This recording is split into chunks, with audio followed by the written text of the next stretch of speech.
Welcome to Facts TV News, where everything is true. Cop among 4 killed in Westmoreland within hours. A 47-year-old police constable was among 4 people killed mere hours apart in the Western Parish between Friday night and Saturday morning. The death of Constable Richard Barrett was too much for members of the Jamaica Constable Force JCF and his wife, who was unable to speak to reporters. However, other family members spoke with reporters, including his 17-year-old son Junior, who is trying to cope with losing his father. At 17, he died. He did not even get to see me graduate from high school. It is really hard, expressed Junior, who paused for a while to regain his composure. I wasn't expecting this at this young age.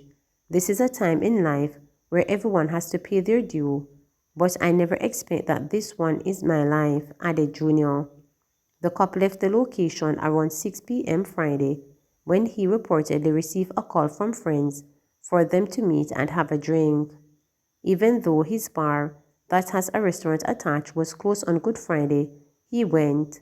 However, it appeared gunmen showed up at his bar before his colleagues shortly after 8. Passersby reportedly saw a white car with 3 men lingering outside the property. The friends, upon arrival, found Barrett slumped over the counter. His loaded firearm, which was on the counter, was not stolen. Barrett was rushed to the Savannah Lamar Hospital, where he was pronounced dead. Junior was sleeping when the shocking news of his father's death came. He said it took a while for it to sink in. Junior said Constable Barnett was a loving, caring, and good father who taught him a lot. The slain cop served the Jamaica Fire Brigade in Hanover before switching careers approximately 20 years ago. At the time of the 47-year-old's death, he was serving at the Little London police station, also in Westmoreland. Despite a change in career, the son said it never crossed his mind that his father was leaving a risky job for an even riskier one, noting that his father loved his job. His brother, Aldin Hunter, who is also a fireman, said that the news was difficult for their mother, who was also fearful each time she heard of the policeman's death. Hunter said Constable Barnett is the eldest of 4 brothers, and the family looked to him to ensure that all was in order.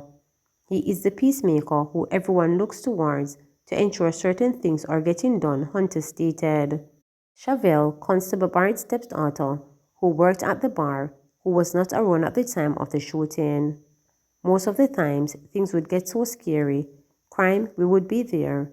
The front would be closed. His friends know that we would be there, so they would come around the back and the door would be open so they could come in, she stated. Another family member, who gave her name as Barrett, said Constable Barrett was someone who didn't speak much. He is practical, the type of person, work and home, stated the family member. The family has been consoled and prayed for by members of the Jamaica Constabulary Community Safety and Security Branch at the family home in Chantilly when reporters arrived on Saturday. The police high command, in condemning the brutal attack on Barrett, has promised a thorough and detailed investigation into the circumstances surrounding his murder. The police will not be deterred by this latest attack. They will continue their focus on ridding communities of guns, gunmen, and gangs who continues to cause death, pain, and mayhem, the High Command said in a press release on Saturday. The High Command is encouraging anyone with information that may assist with this investigation to contact Crime Stop at 311 or the Police 119 emergency number. Meanwhile, around 1:30 Saturday morning, Sidney Hibbert, 77, of Rosebanks, Brookfields in Westmoreland, was shot and killed at his home and set ablaze. Reports are that Hibbert was at home when gunmen kicked off the door and shot him in the upper body before setting the house ablaze. The police and units from the Savannah Lamar Fire Department were alerted. The charred remains of Hibbert were found among the rubble during cooling down operations. There was also a double murder in Betheltown Police Division, but no details were immediately available. 2 teens among 4 charged with robbery and assault of justice of the peace. A 17-year-old boy is among 4 charged with robbery with aggravation, indecent assault, and assault occasioning bodily harm of a justice of the peace JP in Red Hill, St. Andrew on Friday. Charged along with the teen, who is of a St. Thomas address, are 38-year-old Troy Williams of Burnside Valley District, Red Hills in St. Andrew, 24-year-old Devoice Stewart of Delacree Park, Kingston 13, and 18-year-old Nickel Hutchinson of Poyet Street, Kingston 12.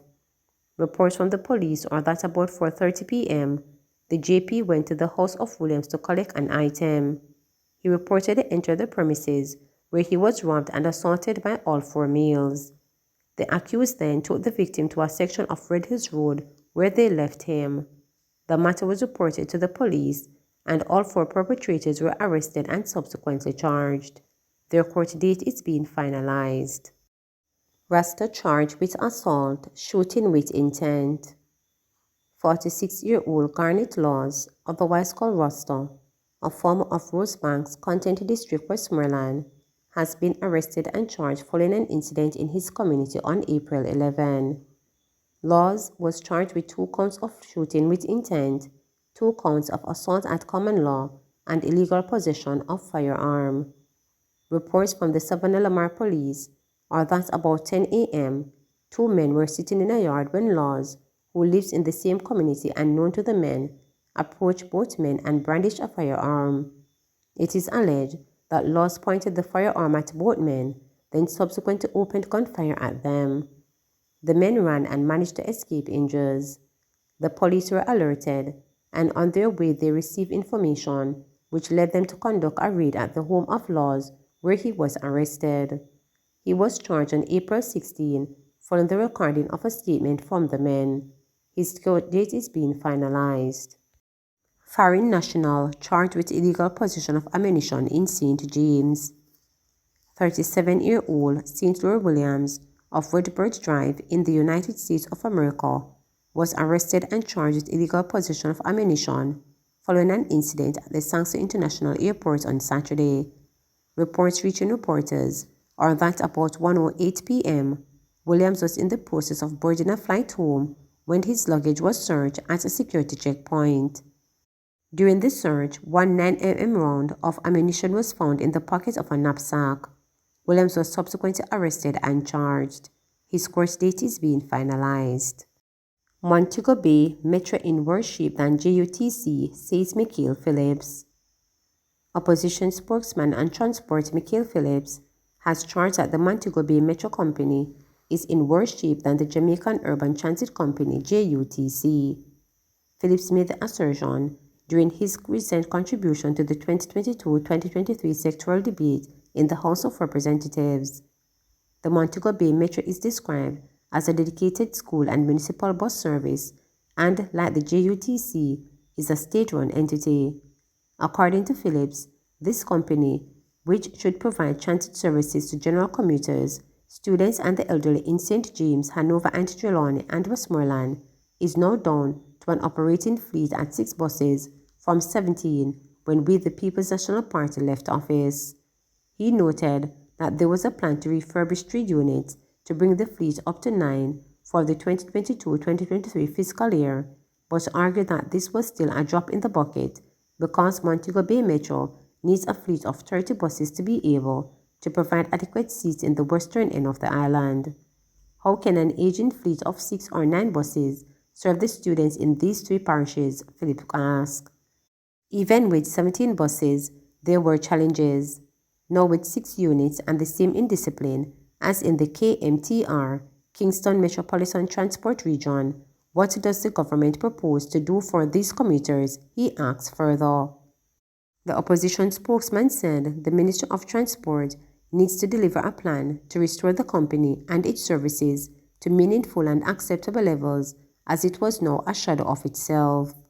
He highlighted that the government will be providing a subsidy of $245 million to the Metro during the current financial year, but argued that unless the operator is brought back into adequacy it once enjoyed, the expenditure along with the $274 million that was provided in the 2021-2022 financial year cannot be justified. Unless the ministry ensures urgent improvement, the operations will be only an illusion, as most students will be forced to take more expensive modes of transport, Phillips stated. St. Anne Infirmary received $600,000 gift from Jamaica Bauxite Mining Limited. The St. Anne Infirmary has received a cash donation of $600,000 from the Jamaica Bauxite Mining Limited (JBM) to support renovation works at the facility. The check, along with articles of clothing and care packages, were handed over at a ceremony held recently at the infirmary. The care packages included canned food, bun and cheese, toothpaste, bath soap, and deodorant, while items of clothing were donated by staff at the JBM. In her remarks, JBM's Managing Director, Donna Marie Ho, said the company was excited to make the donation after recognizing that the needs at the facility, which housed 84 residents, were great.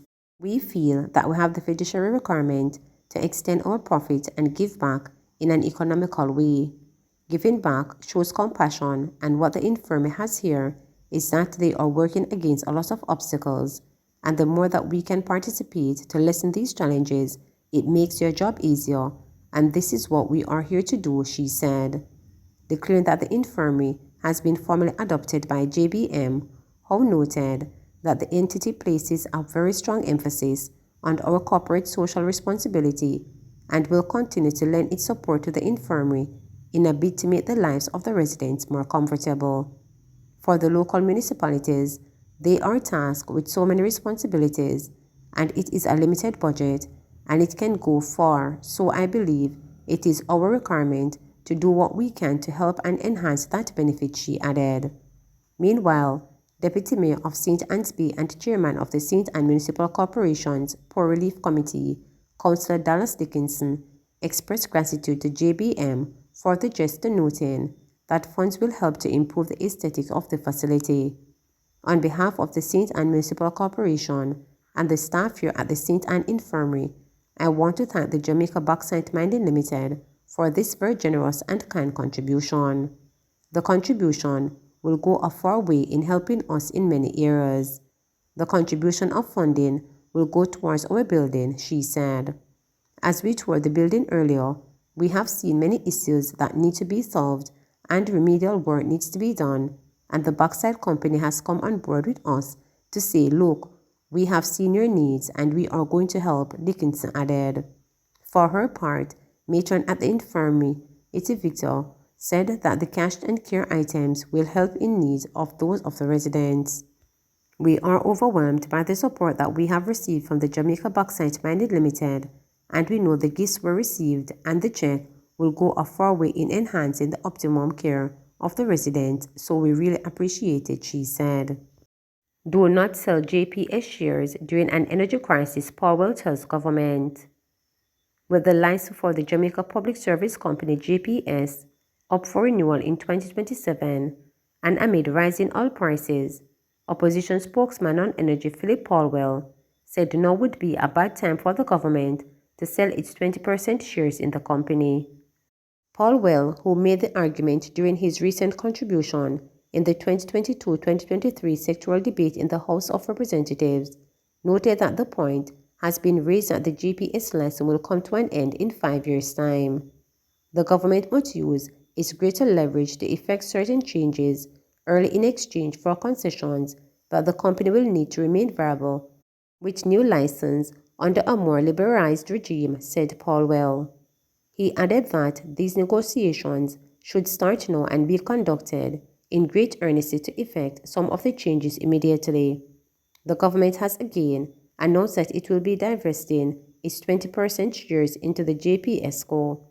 We believe that the timing is bad, as it is quite unlikely that the government would realize maximum earnings at this time of crisis. Indeed, it is precisely during a crisis that the influence of the government as a stakeholder, with directors on the board, can be used to moderate the natural urges of the business to safeguard itself sometimes at the exclusive expense of already burdened customers. Powell told the House that the opposition was also concerned about the method of divestment being contemplated.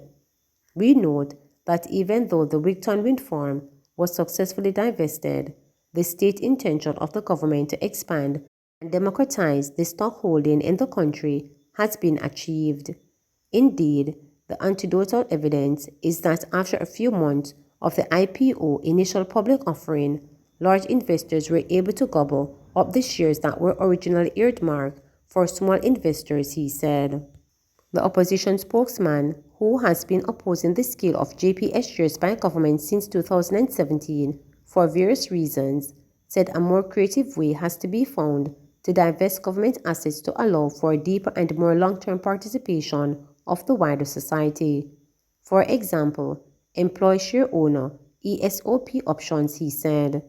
In any event, now is not the time for the government to relinquish its influence on the board of the JPSCO, Paulwell added.